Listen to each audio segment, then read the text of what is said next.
يبقى ترد عليا وتفهمني عملت وهي كمان بيوجعها قوي الكتمان، ومش شايفة ومش عارفة، لكن خايفة وزعلانة ومجروحة، وعايشة بس مدبوحة ومهزوزة، شابة وشكلها عجوزة، عايرها وزلها بماضيها، وعاش مبسوط قوي بعديها ومقضيها، وهي الجرح عاش يكويها.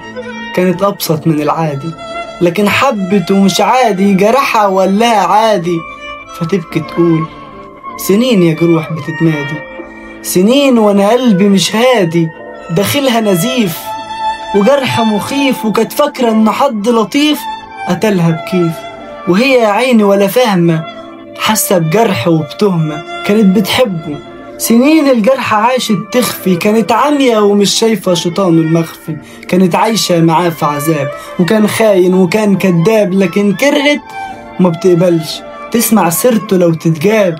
شافت منه حاجات ياما تحتار جدا في تفسيرها، محسش مرة مشاعرها، ورخص جدا في تسعيرها، وهي بجد كتر خيرها، جابت في الحزن آخرها.